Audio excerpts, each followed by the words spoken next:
In a small, vibrant town nestled in the heart of America, where the days were sunny and the nights starry, lived a young boy named James. He was 10 years old, full of life, and the leader of his pack of friends.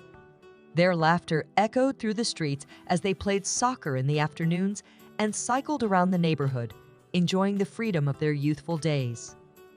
One warm afternoon, after a thrilling soccer match, James rode his bike home, his heart still racing from the game. As he pedaled along a quiet street lined with tall oak trees, something unusual in the bushes caught his eye.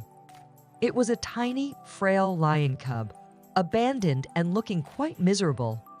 James, with a heart as big as his smile, couldn't leave the cub there. He named the little lion Leo, thinking of him as a tiny king in a big world.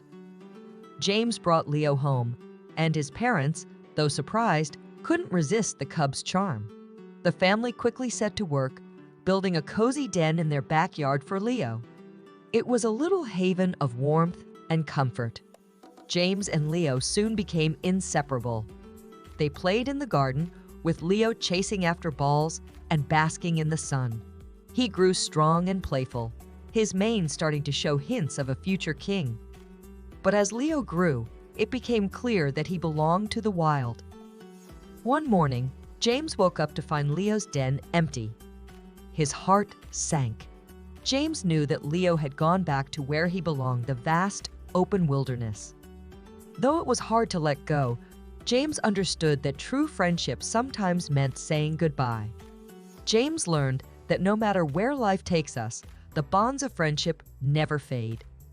Leo, the tiny king, would always have a special place in his heart, a reminder of their unique journey together. The story of James and his lion cub friend Leo continued in the lush greenery surrounding their small American town. With a spirit of adventure that never waned, James set off on his trusty bicycle to explore the forest that fringed the town. The forest was a place of mystery and wonder, where every path held a new secret. As James rode deeper into the woods, the shadows grew longer and the air turned cooler. Suddenly, he noticed a pair of eyes watching him from the underbrush. A bear, curious and imposing, had fixed its gaze on James. His heart thudded in his chest as he turned his bike around, pedaling as fast as he could, the bear's heavy steps thundering behind him.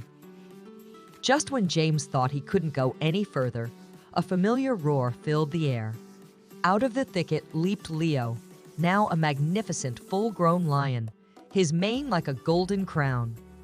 The bear, startled by the sudden appearance of the king of the forest, retreated back into the shadows.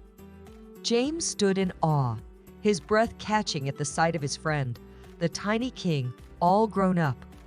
Leo approached James, his eyes soft with recognition. James reached out, his hand trembling slightly, as he touched the majestic mane.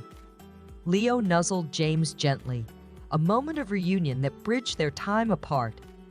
Together, they walked to the edge of the forest, where James got back on his bike. Leo walked alongside him until they reached the outskirts of the town.